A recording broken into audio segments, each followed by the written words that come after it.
Chelsea and Leeds United have just played out a 2-2 draw in a game where Chelsea looked extremely comfortable. So in this video, we're going to be taking a look at what happened. We're going to be breaking down the tactics that Chelsea used to get themselves a 2-0 lead, and we're going to be discussing what Leeds did so well to evaporate that lead in about 7 minutes and ultimately force both sides to leave with a point.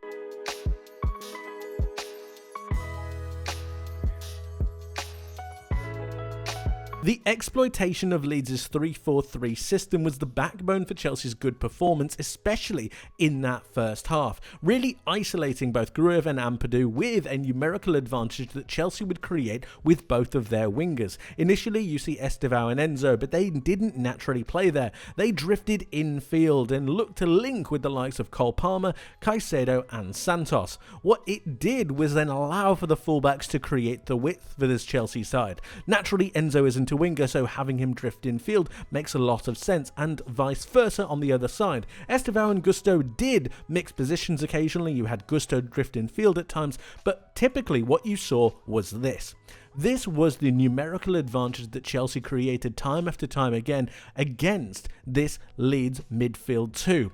This is because when Leeds wanted to go forwards and press forwards onto the Chelsea double pivot, it left a numerical disadvantage for the away side. And it was this advantage that Chelsea gained that they looked to really punish Leeds on time after time again. You can see how Leeds split into 5 defenders and 5 attackers, and then there was a big gap in between both sets of players that Chelsea really looked to exploit. And it was in particular through the passing lanes and the channels that they would create with that box formation, or that hybrid box formation, really looking to find Cole Palmer in those central areas to then look to pivot and then play passes into those attacking players. And it was through this that Chelsea really started to gain their momentum. And this is exactly where Chelsea's first goal comes from. Take a look at this. This is Chelsea looking to build. A pass is coming from Chalobah into Santos. But what have you got? Look at that Leeds midfield 5 looking to press up onto this Chelsea building block. Now, when the ball gets played forwards, what we also need to take note of is the positioning of Cole Palmer, because he is integral to building this Chelsea attack. Look how much space he's got, and that's because he's sat in between both the pressing side for Leeds and the defensive side, and it's that gap that Chelsea really look to exploit. Look at this. The pass from Santos is absolutely fantastic. Look at where Enzo is positioned though, just infield but behind that pressing line for Leeds, and Palmer is exactly the same. Palmer receives the ball and then looks to turn. He looks to swivel, and in doing that he knows the positioning of Joao Pedro, who is continuously making darting runs in beyond that Leeds defensive line. It's those darting runs that not only pins back this Leeds 5, but it also means that it spreads the play that little bit further and forces Leeds to run back towards their own goal. A great pass from Palmer goes into Joao Pedro, who manages to chip the goalkeeper. It was brilliantly worked, and this happened time after time again, and really Chelsea should have capitalised even further, but they absolutely did here, and it put them 1 goal to the good. To combat this, Leeds had a potential solution, and that was when Chelsea looked to go forwards and when they looked to commit players forwards in those wide areas and overload the middle of the park, what you had was essentially Leeds creating a man-mark system, pushing singular players up onto singular opponents, and that created individual battles and individual duels across the pitch, not only in those wide areas but also centrally, having Ampadu and Gruev do a lot of work to maintain that pressure onto those Chelsea midfielders. Aronson and Bogle would also need to make sure that they were doing their bit, and you had aggressive play from the 3 Leeds centre-backs. But this did change once a switch of personnel was made. Okafor comes on for Bornau, and it changed Leeds from a 3 at the back system to a 4 at the back system, and they looked like this. You had Justin, Biol, Rodon and Goodmanson as your back 4. But what didn't change for Chelsea was the way that they would look to build forwards, which meant that they dragged players out of position, in particular this duel between Palmer and Rodon. In having Palmer drop back so far to receive possession, it naturally dragged out Rodon, which opened up pockets of space and channels in beyond that Leeds defensive line. So as Palmer dropped, you had Pedro spin, and it was through that and in running back back towards the opposite direction against that Leeds goal that really pushed Leeds back even further and forced them into scenarios they simply didn't want to be in. And while it might look simple and while it might have been a penalty, this is actually what led to Chelsea's second goal. You got Sanchez on the ball here and he's going to play it long over towards Joao Pedro. But the reason he plays the pass is something we're going to see in just a moment. Because as he plays that pass, look at the amount of Leeds players that have committed forwards. On your screen you can only see 2, but centrally there are so many players in and around their area and it forces this situation. This is Joao Pedro running beyond Biol, but notice something. Where's Rodon? Rodon is nowhere to be seen here because he is currently following Cole Palmer, who has dropped deeper. Palmer's a smart player. He understands what he's doing, and it was the exploitation of Leeds' potential man-mark system that led to this situation happening. A 1v1 between Biol and Joao Pedro. Pedro has the space, he has the pace to be able to run in beyond, and he does so brilliantly. And whether you count this as a foul or not remains to be seen. Let me know your thoughts in the comments below on whether it's a penalty or not. My only thing on it is that you're giving the referee a decision to make. Whether it is or not a penalty, you're asking the question. And in this particular instance, it gets given. And Palmer converts brilliantly. Chelsea are 2-0 up. And it was from that point that things started to crumble for Chelsea, because although Leeds' systematic change opened up some defensive frailties, what it actually did is make them a lot more dangerous, especially through a couple of dynamics that they had in that second half. And it was those dynamics that Chelsea simply could not live with, at least not for 7 minutes, which is how Leeds get back into the game and score those 2 goals. It begins with this. Leeds' 4-2-3-1 system. Now, what's really important about this is the amount of rotation that happens within this side, especially through the use of Brendan Aronson. What he does is drift over towards the right-hand side, and he links really well with both Bogle, who is the right winger, we need to remember that, James Justin, who is the right back, and himself, of course, who essentially operates as an attacking midfielder or a right attacking midfielder. And the rotation between these 3 players is extremely crucial, because what it does is manipulate this Chelsea left-hand side. Hato is forced to engage Justin, Enzo needs to follow Bogle, and Santos follows Aronson. But do they?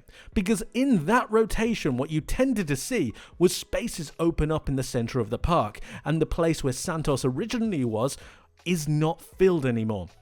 This allows the likes of Bogle, the likes of Justin, Aronson to drop in, and all of a sudden you've got rotation happening and spaces opening up on this Chelsea left-hand side, and it was through this that Leeds managed to exploit this Liam Rosenior Chelsea defensive unit.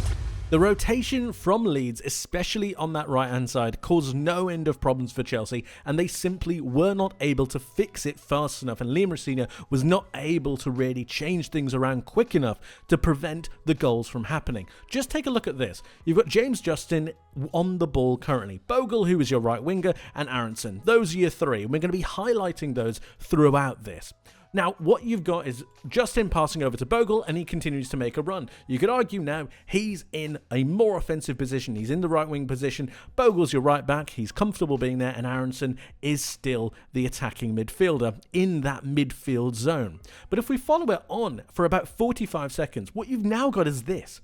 Now, not a lot has changed, but just look at the positions of those players that we highlighted. You've now got Bogle in something of an attacking midfield role, or at the very least a midfield role.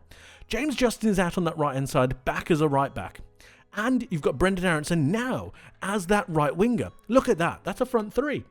Now, this rotation caused Chelsea so many problems. Look at where it's dragging Joao Pedro. Look at Cole Palmer. Now look at the likes of Santos and how deep he's having to go. And what this did was, for the goal, caused Chelsea problems. Ampadu is looking to receive the pass now from Biol. Look at the positioning of Bogle. Almost in that attacking midfield role, he's dropping to receive the pass. Brendan Aronson is currently a right back, and that's because James Justin is the right winger on Santos. Again, more rotation. As the pass comes over to Ampadu, he plays it long. Now watch this. I want you to pay special attention to the positioning of Bogle, because he's currently being marked by Cole Palmer. And the difference in reaction between both Bogle and Palmer says everything for this Chelsea defensive setup, and it's the reason why Leeds are able to get back into the game. The ball goes over the top and Santos does a very good job of winning it against James Justin, but the ball is loose. It comes across, and while you can't see people in this shot currently, what you now have is Bogle running onto it, and Palmer is nowhere to be seen. Caicedo is forced to come across, and whether you believe it's a penalty or not, I can understand both instances. It could be very, very soft, or you could argue there's contact. One thing I would say, again, like before, is you're asking the referee to make a decision. Whether it's the right one or not, I'll let you tell me in the comments below. But a penalty gets given, that is for sure, and it gets converted. And from there, Leeds are back into the game. And you saw this for Leeds' second goal as well. But I want to start it here. Because Okafor is currently on the ball. That's the player that was substituted to bring on. And while I said there were defensive frailties for Leeds, it also brings on an extra attacker, which is another way for them to go forwards. But before we move it on just a touch, just take a look at the Leeds forward players. Look at their front three. Because if you notice something that's quite interesting, your front three here is currently comprised of a left back, a right winger who normally plays right back, and the striker. That's Goodmanson, that's Bogle, and that's Nemecha. So you have essentially fullbacks as your front three, and they use it to brilliant effect. Okafor plays the ball round, and it gets recycled, and it comes here. You've got Biol playing the ball centrally into Bogle. Remember, he is normally the right winger, but he swapped with Aronson here. You've got Justin out on that right-hand side. Look at the reaction from Santos. Santos has to go and press Bogle. As Bogle receives the pass, he immediately plays it over towards James Justin. Now, at this point, Santos is in no man's land because he can't go and press the ball, he can't go and chase the space, and he can't block the passing lane. There is a pass into Aronson, but instead of that, it goes long. In going over the top and going long, look at what's happening now.